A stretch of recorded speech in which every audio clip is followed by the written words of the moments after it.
Hi, Ruxar. Hey, hi. Over to you. Sure.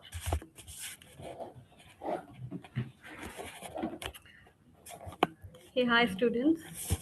So, I'll start with a basic introduction of me. My name is Ruxar, and I'll be taking your data science sessions. Okay, and there's going to be 8 sessions in total. And today we'll start with a basic introductory class. Okay. Okay, so let me just start this session with a with a simple question. Uh, what do you understand by data science, and what is your objective? Like, why you want to pursue this? Any of you, if you want to answer? Ma'am, data science, according to me, would be a way to structurally analyze and inculcate the data into their regular life. So, for example, there is a big company and it wants to have different customers. It will have Mhm. different customers. Okay. So, in order to segregate the target audience, we need to Mhm. first gather the data. Then we have Mhm. to analyze that data and Okay. then act according to what the data is provided to us. So that is what I believe comes all in data science, and what my objective through data science is that I want to be a backend software development, which is a great, uh, which in which data science helps a lot.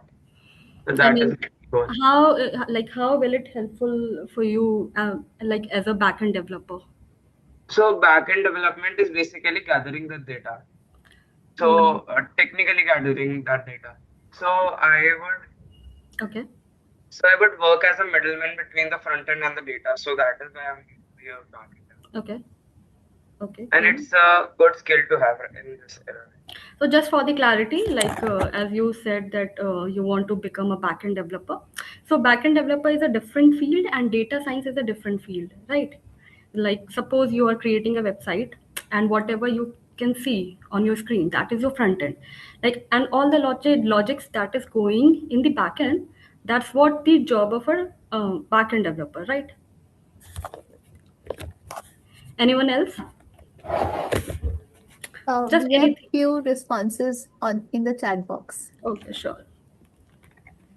Shreyans said that data science is the study of arranging data in such a way that it is usable. Okay. To be more clear about my future plans. Okay, fine.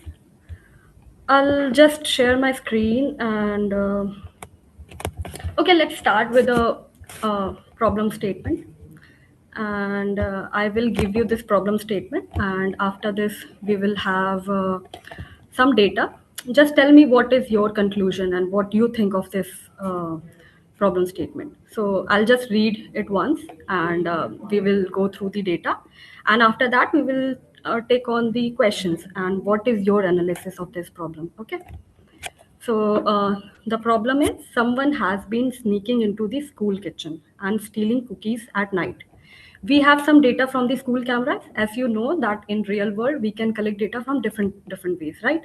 We have cameras, we have maybe our cafeteria register, we have students record. So based on everything, we have collected some data, and based on those data from the school cameras and student schedule, can you use these clues to figure out who is the cookie culprit is? Okay. Now in the next frame, I'll show you the data. So this is your data. Just go through the data and tell me who you think is the culprit here. Take 1 or 2 minutes, analyze this data. This is a very small data, not very difficult to analyze, manually. So just go through this data and tell me one by one what is your conclusion. Everyone is answering Ria in the chat box. Okay. Uh, can you tell me why? What's the reason? Why Ria?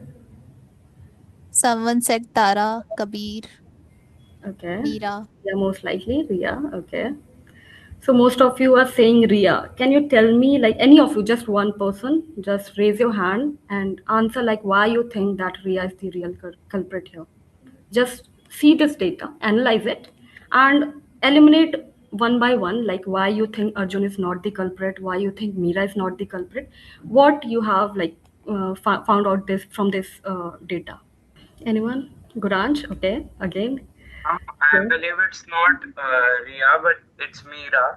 Why? Because since she likes cookies and she was in the cafeteria Mm-hmm. and Ria left after her, so it would be easy to pin it on Ria rather than Mira. So that could be one explanation. Okay. Anyone else? Like, if anyone else have some other theory? Let me take your name. Rashmeet, if you want, like, if you can explain Rashmeet or Charvi. Okay, evidence says so. She was trying to hide herself with a cap and she loves cookies and it was nighttime and so did she live crap. Okay. Yes, Ashmeet. Ma'am, Yeah. yes, ma'am. So, I'll tell one by one like who I think is the culprit. At the end, I think it's Riya because for Arjun, like Arjun was not even in the cafeteria, Mm-hmm. so he ruled out immediately. And then Tara, she does not like cookies and she left no crumbs. Mm-hmm. So there are chances that maybe she was just passing by. And then for Meera, she likes cookies. She was there and she did leave crumbs, but she there was no cap. She was not wearing any cap. Okay. And Kabir, Kabir likes cookies. He was also there. He was wearing a cap, but there were no crumbs. Okay. But for Ria, she ticks all the boxes. Like she likes cookies. She was there and she was wearing a cap and she did leave crumbs. Okay. Yes. Okay. I think, yeah, this is a perfect explanation of this problem. As you can see that like you all are trying to find some pattern, right? You are trying to find something that you can eliminate your data. For example, in case of Arjun, you know that Arjun do not, he doesn't like cookies. So you have immediately eliminated Arjun from your analysis. And then it comes to Tara. Then it's come to Tara. Same with Tara. She doesn't like cookies, so you have eliminated Tara as well. And similarly, you have reached to a conclusion, maybe Ria or maybe Mira. And how you have done that? First, you had a problem. Then you collected some data. I mean, here I've just given you data in form of table, but in real world, you collect data from the different ways. And third, you have analyzed this data, right? You have eliminated some of the data, like this could and couldn't be possible.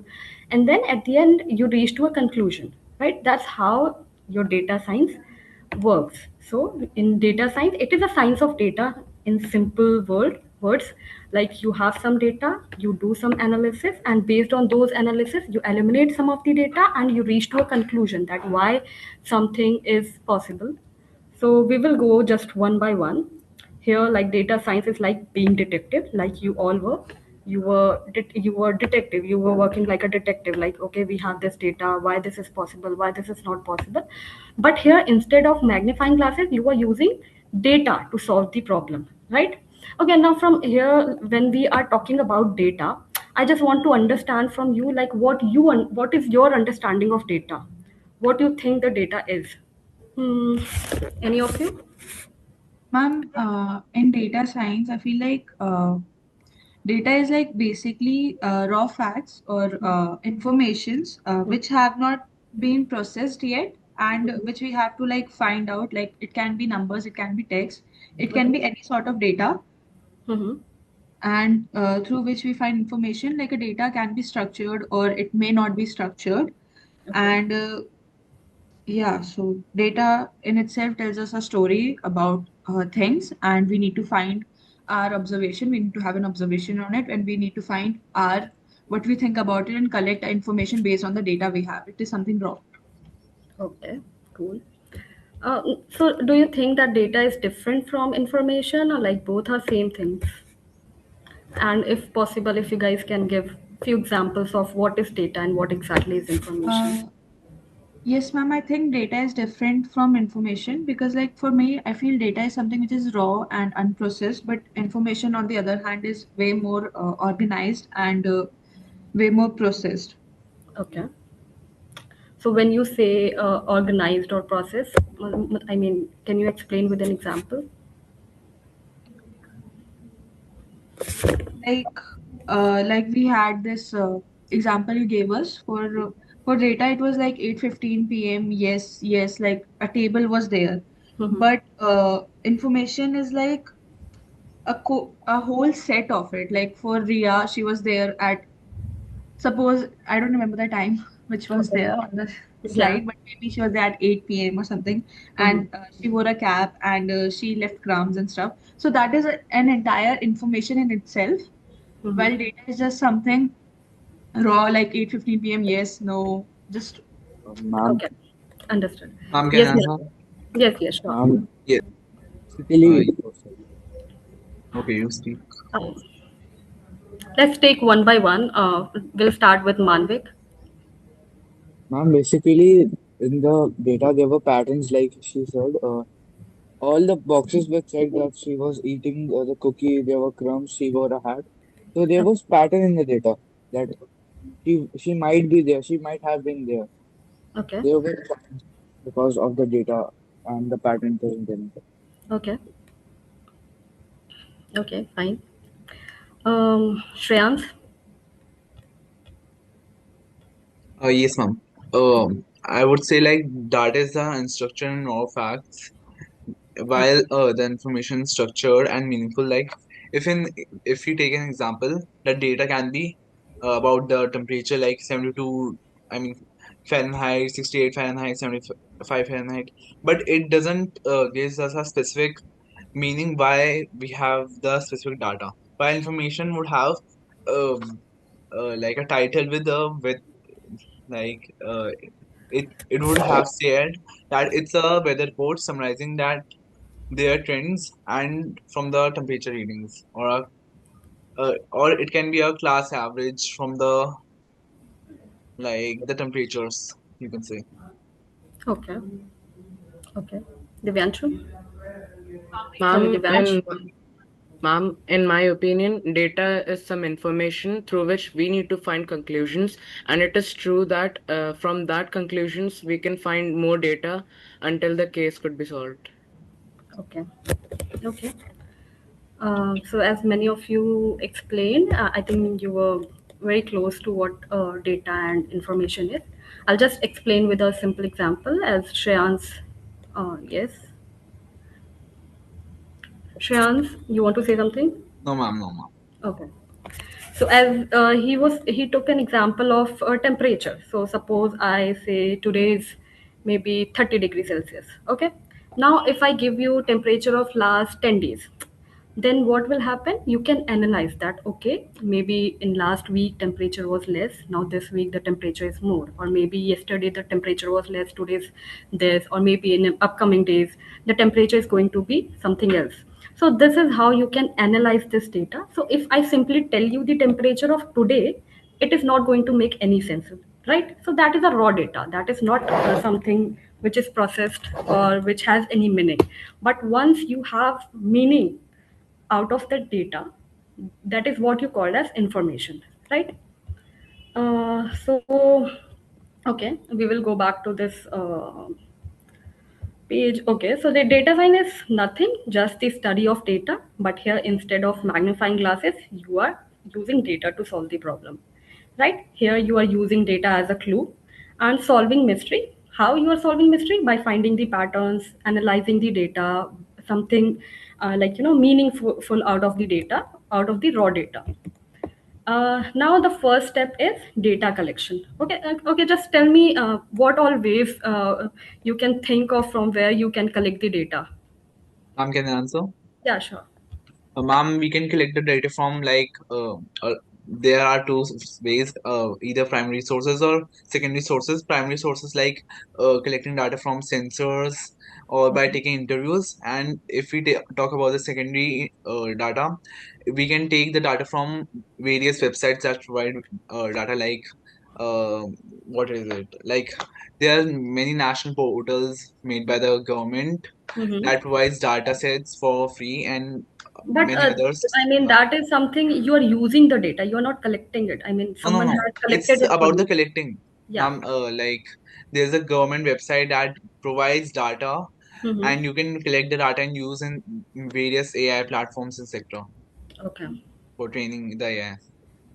Okay, just a simple question. Like, suppose you want to collect data of some, maybe some water spring or some desert area. how you think you can go for that? How you Ma'am, can collect the data? we can use sensors for that.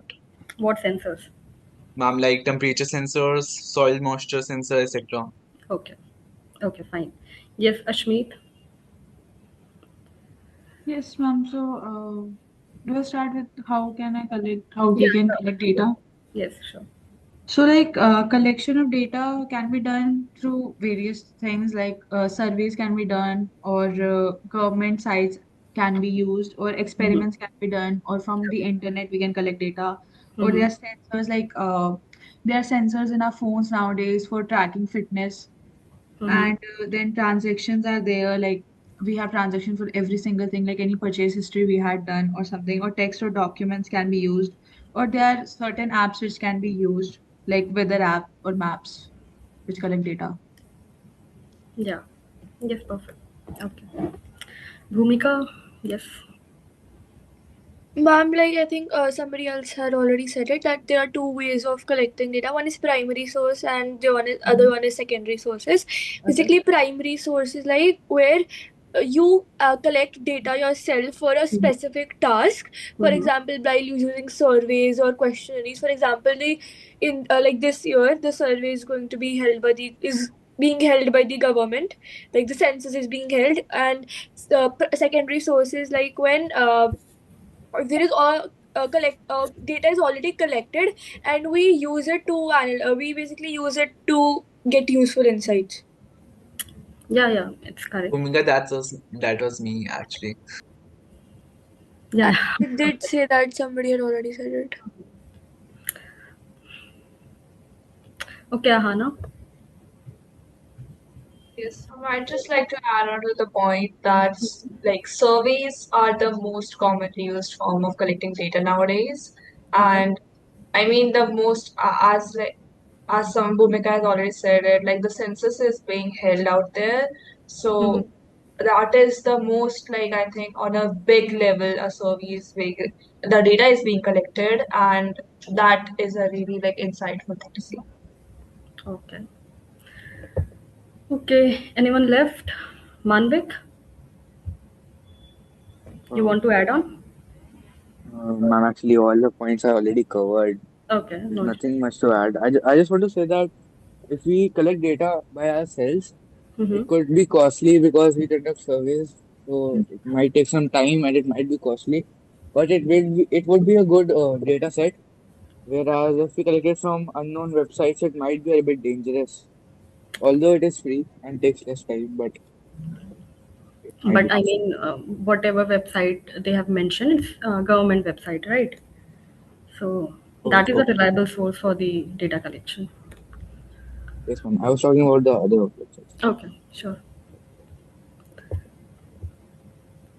Okay, let's get back to the slides. So data collection is the first part. Once we start about data science, so data science is all about data. So what all data you have collected, if you have the right data or not, and so that is the most important part, and that is the baseline of this whole data science, AI agents, everything. This is the core, right? So having the right data for the right objective is a very important part. And there can be multiple source, as you all have already explained, that there can be the primary source and the secondary source. From the in the primary source, you are collecting data on your own, and in the secondary source you are using something which is already there, right? So the next thing is, once you have data, that is a raw data, right?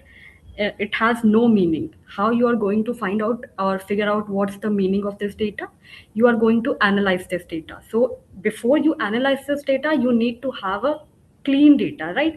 So cleansing of the data, filtering the data, it is very important. For example, as in the problem statement, with the data that I gave you, you could see that, okay, just by seeing this, okay, if Arjun likes cookies or not, if Tara likes cookies or not, you can directly eliminate this option. Okay, if this person do not like cookie, obviously this, I mean, nothing is obvious, but obviously there is a very high probability that Arjun and Tara, they are not the culprit. So similarly, in the real world also, you clean your data, and by cleaning, it does not mean that the obvious options you are eliminating. There is sometimes some of the data which is not enough. For example, you have collected some maybe healthcare data, right? And in healthcare data you have information of all the patients, and maybe some of the patients details are not enough to have to figure out any meaning out of it. So in that case you might drop that data, or maybe you replace the values of that particular that particular patient with something else, or maybe you're finding some average of all the values, or maybe you're using some other ways. There could be different ways of filtering or cleaning the data that we can figure and that we can study in the later section. But for now, just understand that once you have a problem, you need to have some data, and once you have data, you need to have a clean data. So you clean the data, you filter the data, and then you have something called as process data. And on that process data, you give that data to your maybe machine learning model or whatever. You have created some agents or you are using some models. You give that data to your model, and then from there your model finds some patterns, right? So here I just have one question. Why do you think that cleaning or filtering is so important? Why you cannot directly give your raw data to Mom, your can I answer? machine? Yeah, sure. Ma'am, if the data is not clean, by cleaning it means like if it has duplicate values or missing values, the data can be either biased and either support a majority of audience, and due to the biasness, it can create many havoc and many legal issues in the real life. Okay.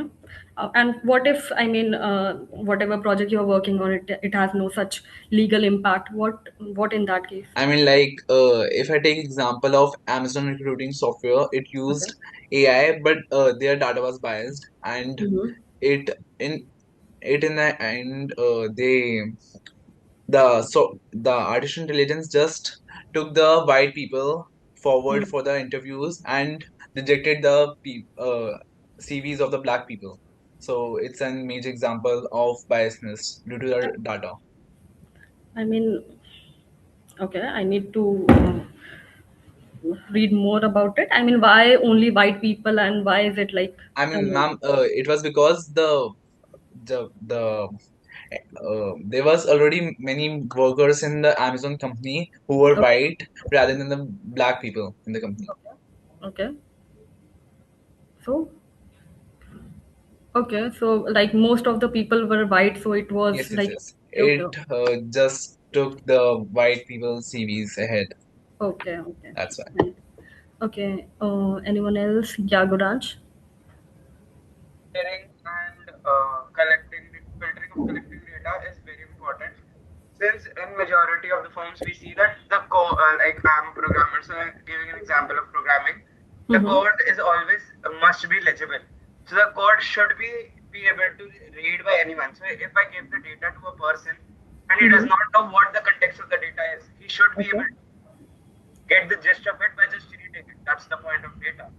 We can't provide him exact information because then we need to process the data, but the data itself should be legible even by the software or by the person itself. So that is I believe is the main focus of filtering the data. Okay. Yes, Divyansh? Ma'am, we need to filter out the data so that it becomes easier for us to just find the culprit. When we have a lot of options, so we should filter out the data. Otherwise, it will be difficult for us to find the data out. By I mean, filtering, wait, even if you have even if you have clean data, in that case also you are reaching to a conclusion, right? I mean, you are finding a solution. So how is it like, I mean, how is it helping you to have I mean, having the filtered data and unfiltered data? What's the difference of in both? ma'am, How is it exactly useful?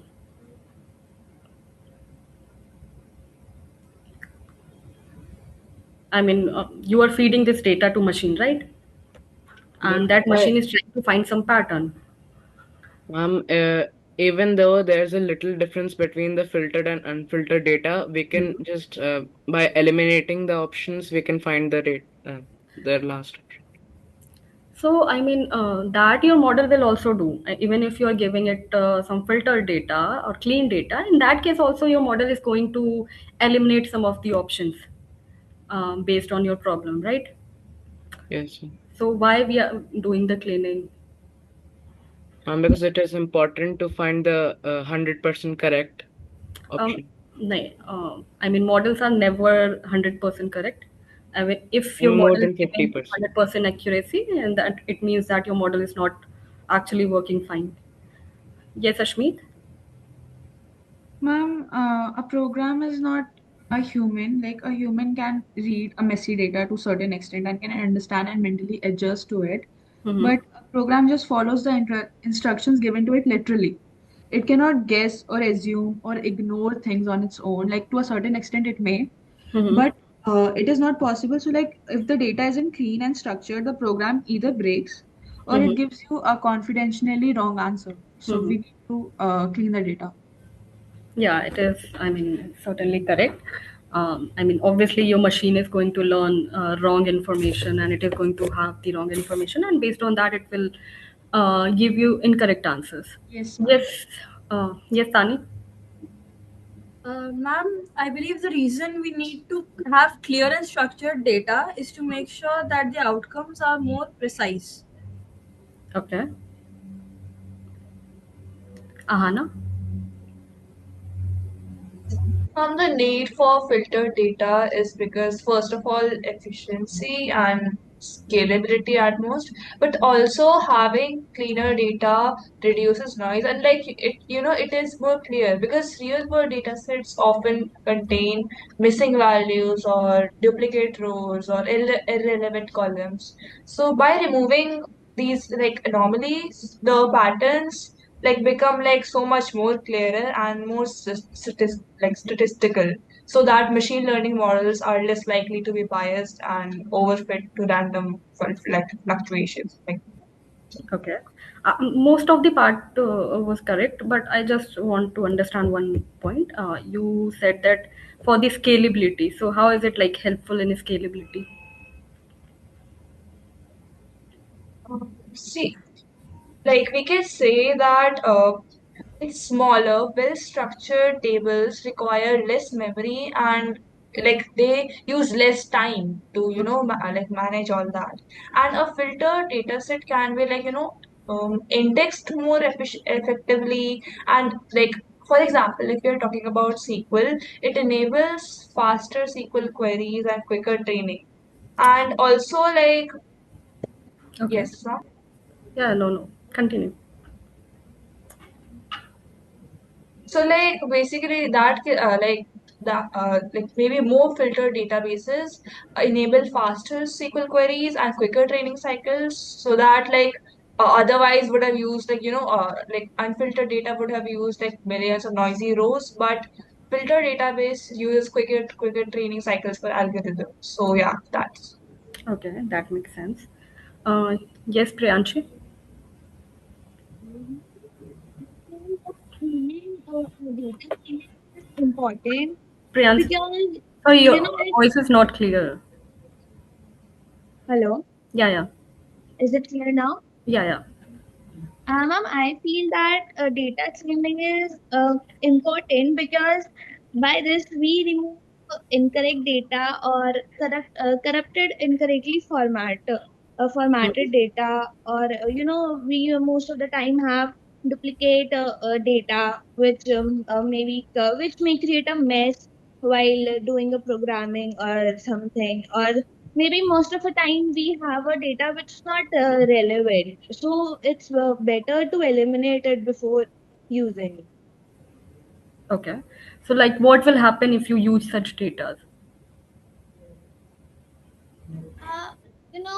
There will be there will be corruption in the functioning. Like if we are not having a relevant data, why not to eliminate it before using only? It's at last going to create a mess. How? I mean, in terms of if we talk about in terms of machine learning or in terms of data science, how the wrong data is going to hamper your like performance? Okay, maybe it can hamper our efficiency, or algorithms learn from the data we feed them. Yes. Yeah, correct. If a machine learning model is trained on biased or duplicate data, it may learn the wrong lessons or produce unreliable predictions. Yes. Yeah, correct. So yeah, this is, I mean, simple explanation that your model is going to learn wrong information from your data if your data is itself not correct. So it is very important to filter or clean your data, right? There are multiple ways of doing it, and that you will get to know once we will move to the uh, practical part. But for now, just understand that data cleansing is a very important part of data analysis. I mean, this whole data science or machine learning part. Now, the next one is, first you have data, you have cleaned your data. Now, the next part is data analysis. And this is the place where you actually analyze your data, you find pattern, you find relationships in your data. I mean, the data could be in any form, it could be maybe images, maybe some text. So there are different tools, like for example, if it is images, then in that case we have computer vision, we have some CNN models. And if it is some maybe in English language, then you have NLP for that. So I mean, based on data, based on problem statement, we have different solutions, but the base of everything is same. First you are going to have the data, and then on that data you are going to perform your operation, right? So you need to understand this whole flow. Like, even, I mean, anytime if you are encountering a problem and you are thinking of proposing a solution, you should know that how you are going to the whole workflow of solution. So next, the data analysis is the next part. And once you have done the analysis, you find some pattern, and based on those pattern, you make the prediction. For example, as in the previous example or in the problem statement, we had a problem that we were supposed to find the culprit. Then the next part was we collected the data, right? Now, after collecting the data, what you did, maybe you cleaned your data, you filtered your data based on your understanding. If there was some redundant data, there was some duplicate data, or maybe some data that was not sufficient, or that was not enough for your working. So you just eliminated it, or maybe replaced it some average value or something like that.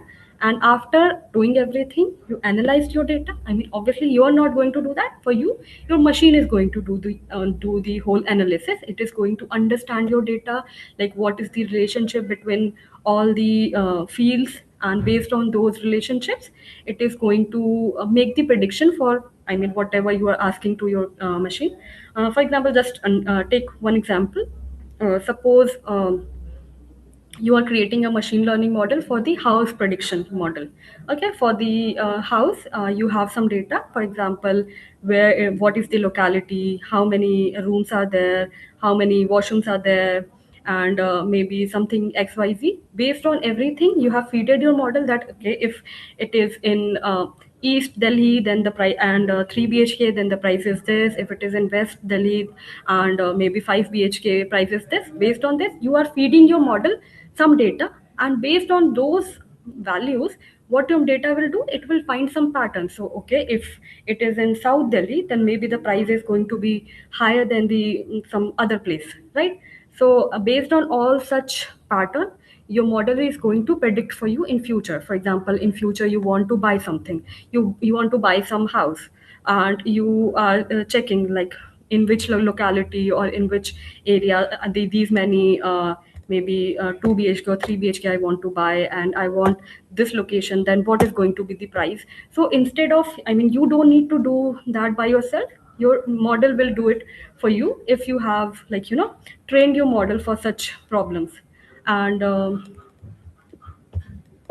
yeah, and here you are using logics, not no assumptions. It is not like you are making an assumptions. Okay, if it is in south, then maybe the price is this, or north the price is. You are not making any assumptions. You are training your model on the real data. You are giving your model the real information, some facts, and based on those facts and based on those logic, it is making uh, you know uh, it is giving you outcome. It is not making any assumptions. So we did not randomly blame, and in our problem statement also, we did not randomly blame anyone. We used clues. In data science, we don't guess, we make decisions based on data and logic, like identifying cookie thief using evidence, right? So, okay, here's the conclusion. When we say Ria is likely the culprit, we have turned data into a conclusion. So it is, we have used the data, we had the data, we eliminated something, and we reached to a conclusion based on the analysis. And in real life also, business uses data science to decide what to sell, how to save money, or improve services. Okay, so okay. Now, next thing, how does YouTube or Netflix know what you like to watch? If any of you wants to answer, I mean, how do you know that, like, you're watching Netflix and which is the next probable show that you can watch? How Netflix already knows that, and how it is recommending based on your, yeah, Can I answer that? sure, but sorry. Ma'am, that is based on the recommendation systems on like when we press the button like it, love it, or don't like it. On the basis of that, similar series or movies it recommends us. Okay, Like and mm-hmm. on the based on the data, what all we watched and like what all we liked. So it recommends us according to that or similar or maybe exact opposite to check our taste in that. Okay. Um, okay. Do you think that what others are watching is also impacting your watch list? Like, I mean, is it recommending you based on others? Yes, ma'am. It does Sometimes, actually. Okay. Yes, Shreyans. Ma'am, it does actually because uh, when the series comes in trending, it shows the series or the videos in the top watch list, and it's also just you to be to keep up with the trend, and so that you can also keep up with your friends, community, and also like enjoy talking to your friends about that series, etc. Okay. Yes, Guranj. Case, it acts as a feedback mechanism. So what happens is if you for me I like crime and thriller movies. So if I go to a new page of Netflix, I open a new account and I go to, and since I like that genre, I'll go to that genre and pick and watch that movie. So what it do is it will recommend me according to the genre I've already selected. That is crime and thriller. Why? Because it gives the feedback to the algorithm and it gives the feedback that this guy likes this thing. So in my case, I like crime and thriller. So it will provide that data that I like thriller, give the feedback to the operator, and then accordingly it will create an algorithm on which my feed will be regulated. And that algorithm is solely made on my demands, on the fact that what I like. So suppose after the crime thriller, I decide to watch Kapil Sharma Show, which is comedy. So it will give something that is a resultant, something that is in between, that it will suggest that this is positive. So that is a point of this Netflix and YouTube. It recommends according to what feedback it gets. And moreover, the question of if it suggests about the current and the people of other people's liking, yes, it does, because somewhere along the line, we also follow the trend. So, in the recent case, Dhurandhar was a movie that was watched by all, and many people who, if not went to such websites, a website like Netflix or YouTube, or did not go to the movie theaters, would not been have aware if the system would not have given them the response of this movie. Okay. Yeah. So that is a major example of this. Okay. Yeah, it's very close. I mean, it is almost correct. Ashmeet? So, Netflix and YouTube basically what they do is they collect data. They basically work on data science. Like they collect data about you, whatever you watch, and all the data is collected, like what you searched, what you liked or disliked, or everything. And they try to find patterns. the main approach through which they find patterns is through what the person is watching and the people who are like the person are watching. And so, like every single thing, like every scroll, every even if you stop for a few seconds or something is being collected as a data and being used. So, at the next time, when the person searches for something, it is visible on their screen. And yeah, so like they also do in Netflix, there's this trending in India, popular on Netflix. The whole data is being collected. So every scroll and everything is being collected into data, and then they are getting their information based on that. Okay. Hmm. Correct. Someone has written it does so by gathering intel on what you watch and what the people living in the same region as you watch as well, and then recommend you videos that it predicts you will like. Okay. Yeah. Correct. Almost. I mean, you all are correct. So obviously, it tracks what you are watching, and also what is being watched around you is also something that they do consider while recommending you something. So here, the Netflix watches you while you watch it. I mean, I don't know how much is it correct. I mean, even if someone should, I mean, any application should have this much, permission to have the information about you. But this is it. I mean, this is what it is. It watches you, like whatever you are watching, when you are watching, what you are skipping, what you rewatch, what you search, what you rate, everything. It has all the information of you, and based on your um, data, based on your data, it recommends you. And not just that, also people around you, I mean, what they are watching. I mean, someone has already explained that in your region, or maybe in your country, or whatever, and maybe globally, if some particular, for example, if GOT came, or maybe currently Dhurandhar was very famous, so it will recommend you such shows which is being watched by many people. So it has all the information, and based on that, it recommends you, right? So in technical terms, if I explain you, there are basically two ways. The first one is content based filtering. That is your content. If you like Frozen, it shows you Moana, and because both are animated, musical, and magical. Similarly, we have a collaborative filtering. Like if 1,000 people like Harry Potter, and they also like Percy, maybe you will too. Okay, like asking your classmate what they liked and trusting their taste, right? So these are two ways in which your Netflix or your YouTube works. Uh, Now, the magic of Netflix is not in the show, it is in the data, obviously. It is, I mean, it is not guessing that, okay, this show is going to be very good or this show is bad. I mean, it is just collecting your data based on what you are watching or what people around you are watching. Based on that, it is suggesting you. So it is simple science. Um, Data scientists or engineer use machine learning to help Netflix become smarter every day. So you press play. Okay, so everything around you, I mean, data science is in today's time, obviously it is going to be helpful in any field.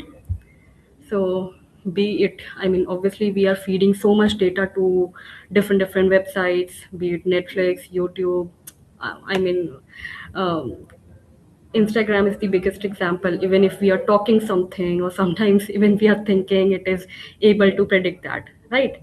So if you're talking about something, you go to your Instagram and you see that there's some advertisement or there's something related to the same thing. So obviously it is collecting data every second, and based on those data only, you are getting, like, this whole ecosystem of AI and ML is working. So now the assignment is, imagine you are building your own recommendation system, like Netflix, YouTube, or Amazon, but for something you care about. What would your system recommend? What kind of application or website it is? And what data would you collect to make a good recommendation system? Okay, I mean, let's take this assignment right now. So if you will have to create a recommendation system of your own, what it will be, and like why, and what kind of data will you collect for this? Anything, it could be anything. I mean, we have taken an example of Netflix. So similar to Netflix, you can have your custom maybe recommendation system, maybe some pet adoption recommendation system or something XYZ.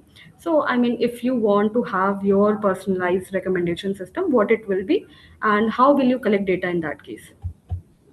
If any of you could think of something, you can share. Just take 1-2 minutes, and maybe after that you can share.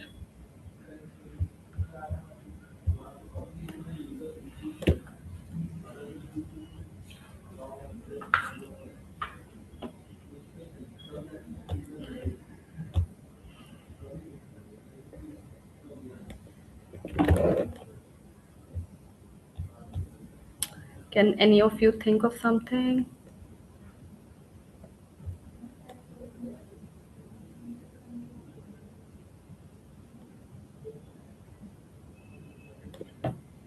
Like if you want to build your own recommendation system. Okay, Pranav Rathi, he has written that he wants to build car recommender system. It would take info like number of people, your budget, the longest ride. You would take, okay. Yes, Ashmeet? Ma'am, if I had to do a recommendation system for like collection of data, I would do it for fitness probably. Mm-hmm.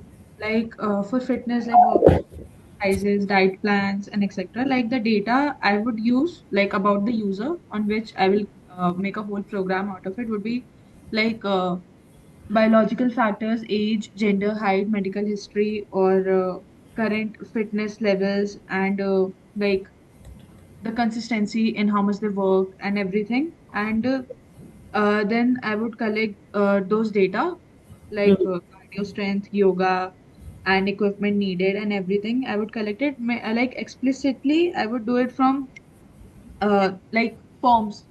There would be certain forms which they had to fill it up and Okay. everything. And then for them it would be like too easy or too hard, a whole set of it, like degree of workout. Okay. And then on implicit basis, like which I would do from my side would be how often do they actually do the workout, how long do they do it, how when is it that they skip it or something like that, and how much someone is willing to spend on a workout.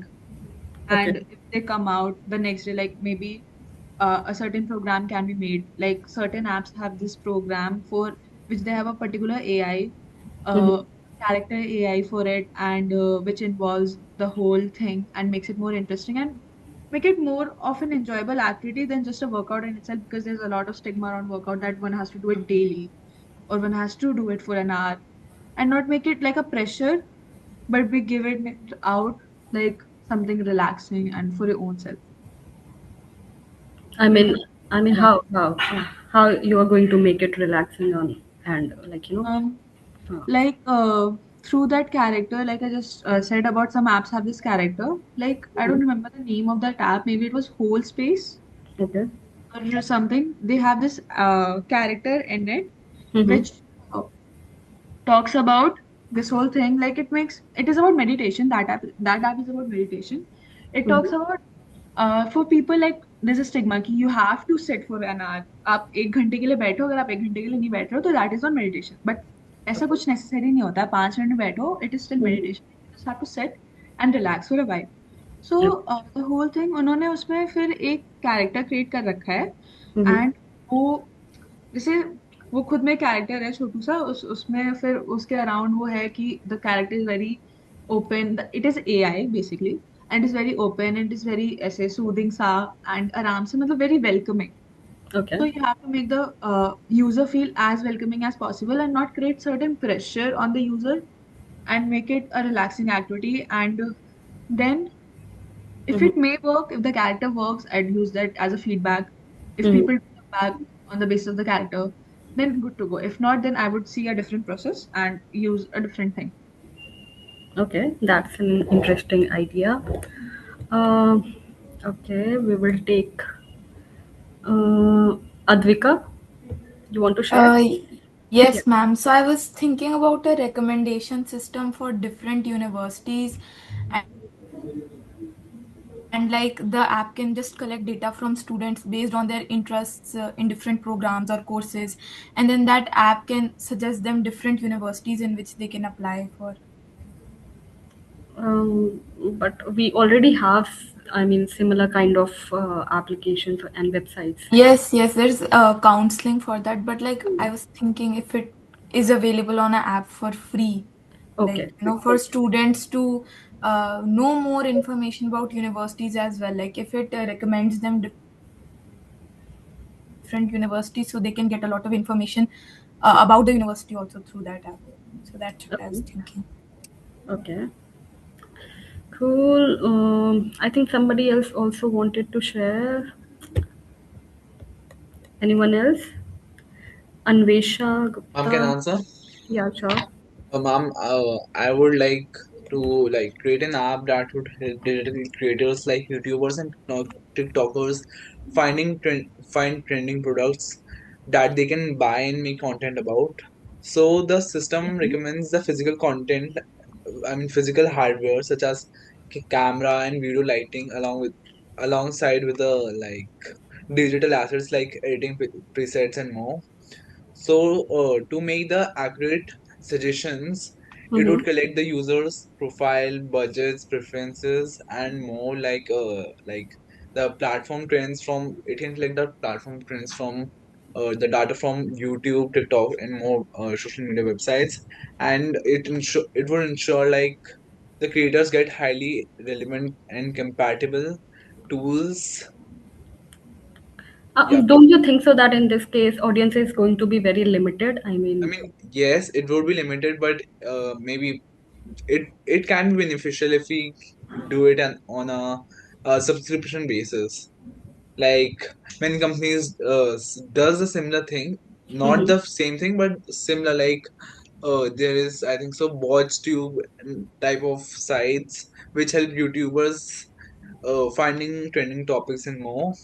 okay. So it can do the similar thing, but to find I the mean, how is product. it going to help the YouTuber to find the trendy topics and all? I mean, it can analyze the data from Amazon, Flipkart, which product is trending.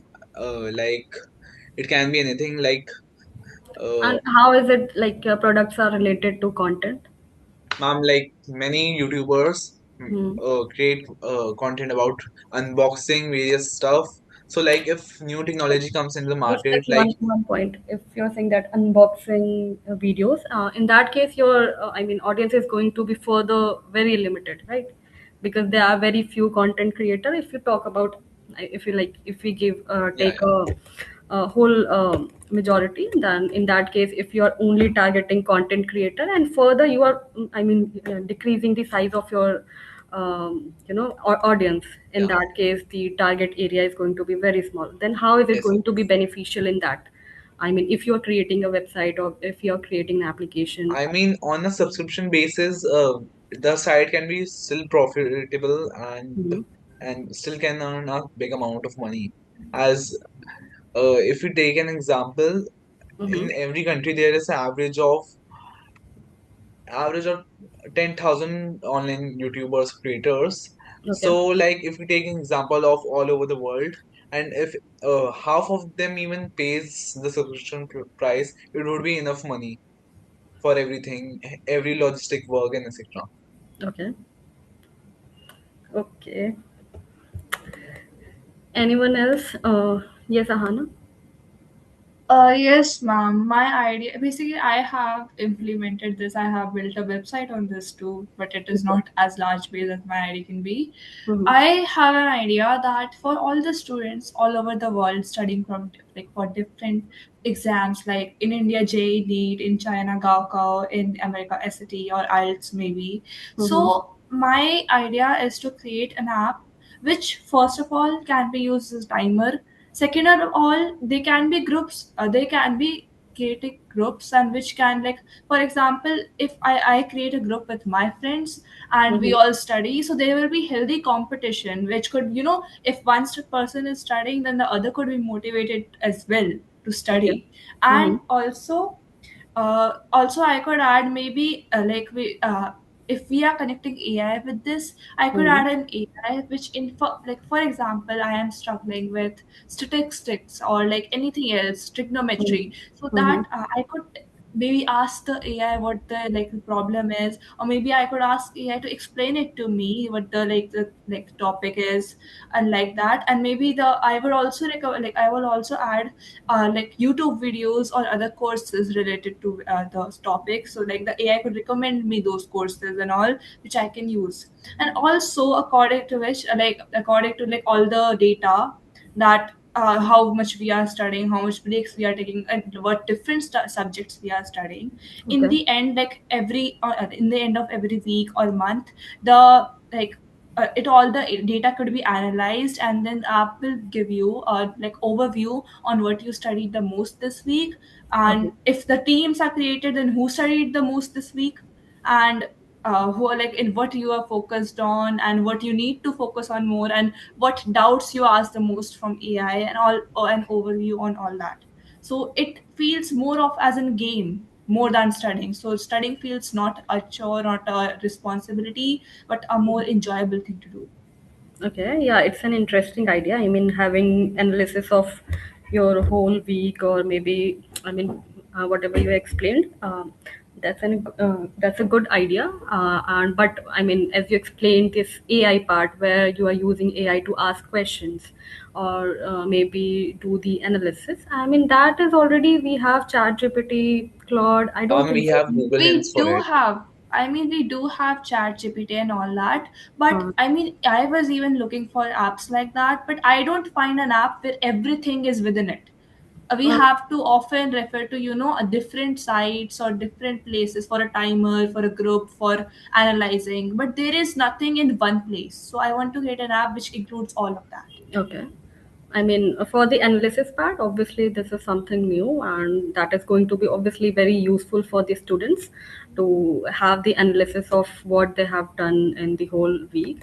But for the study part, I think there it will be like doing over engineering. Maybe I mean we already have so many resources available, and if we are going to create something similar, obviously.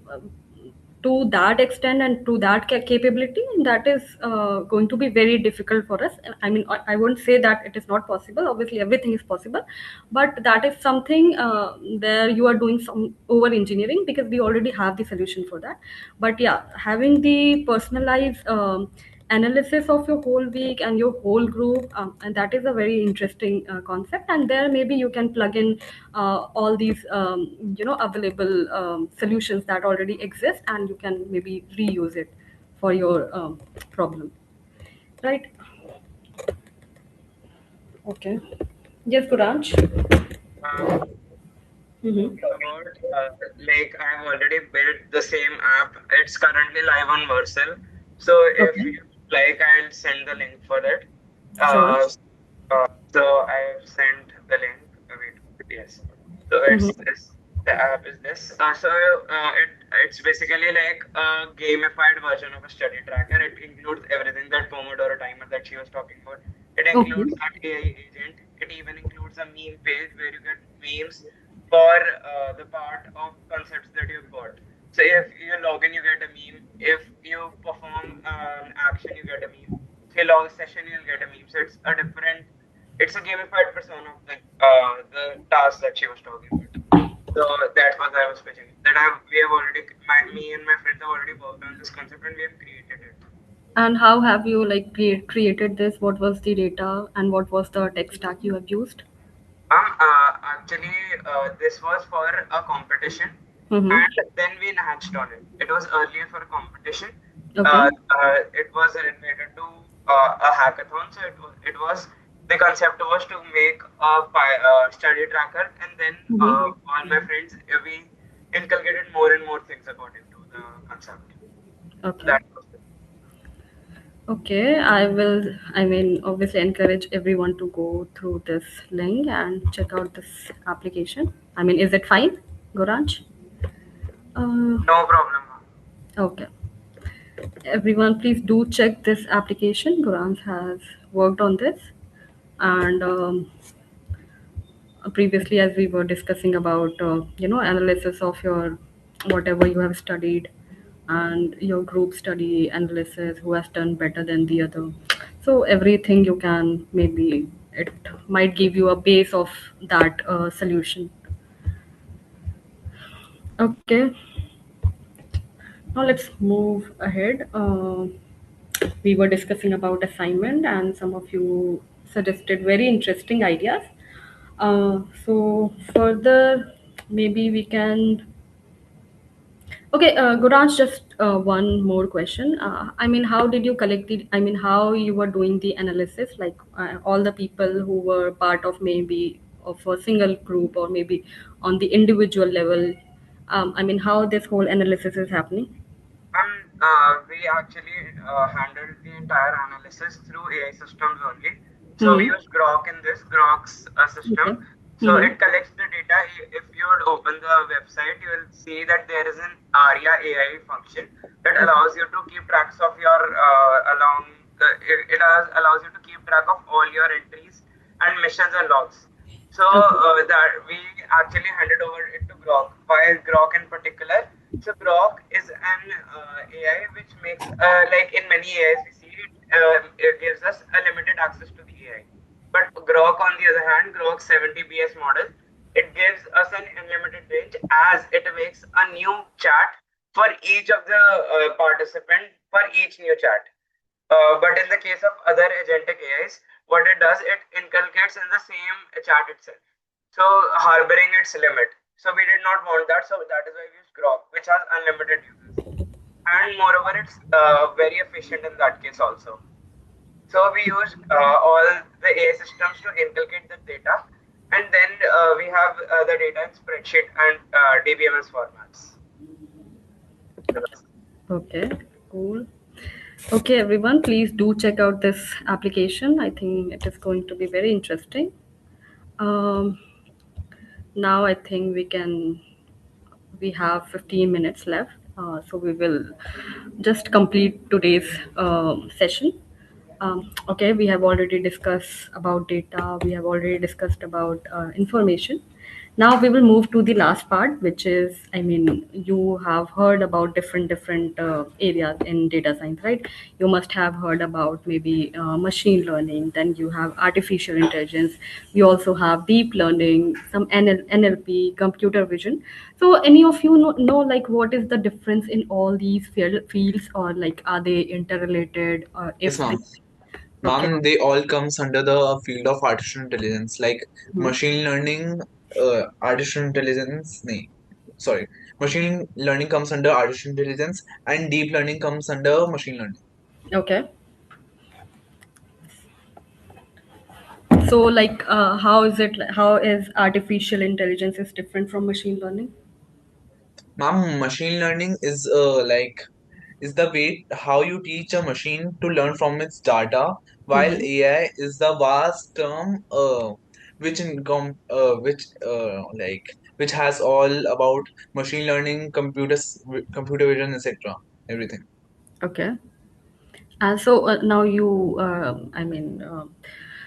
so what is computer vision? I mean, Computer vision is like giving the machine the ability to see it. It can be through the sensors or the cameras, Mhm. uh, with the help of any physical sensors, etc. Okay. It provides like visual to the machine and helps in various tasks like in surveillance of the in surveillance Okay. or like it is incorporated in the cars like Tesla, etc. Okay. So basically, when you deal with the images or like Yeah, yeah, visual data, right?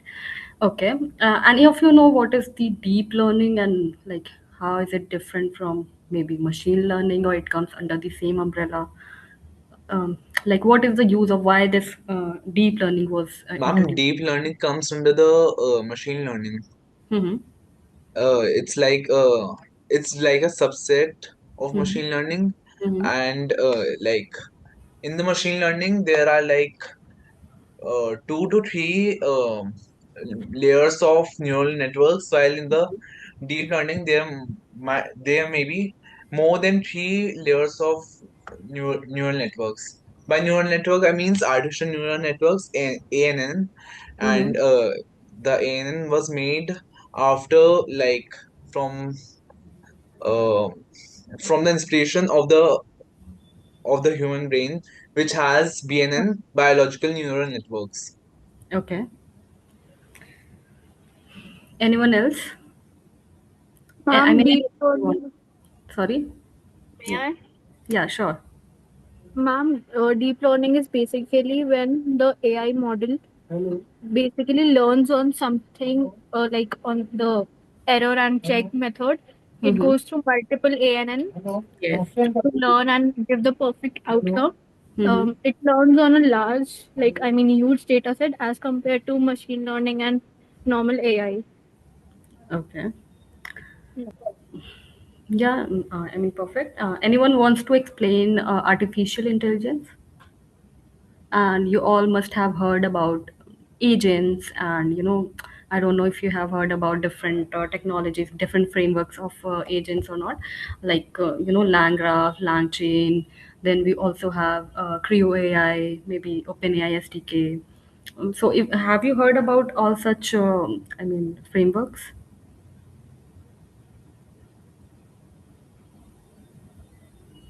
any of you? Ma'am, can you repeat what did you say? I mean, inside this agents, we have different frameworks, right? For example, LangGraph, LangChain. We also have RAG pipeline, and then we have Creo AI. So, have you heard about these frameworks, or do you have any exposure of this? Any I of you? don't think so, not yet. I guess. Ma'am, I know a bit about LangChain. Okay. I know that it is popular for building agents that work with LLMs, the large language models, Mm-hmm. and it handles prompt templates, memory, and chaining steps and tool integration. Basically, all that. I mean, it can decide to call a web search tool and then summarizes the results and all like that. So that I know. I think I'm not aware of Yeah, the I think other no, frameworks. it is correct. I mean, on correct it is. I mean, similar to LangChain, we have LangGraph, we have MCP is a very trendy term that people are using nowadays. So I think if you are, I mean, agents are nothing. You are majorly it is prompt.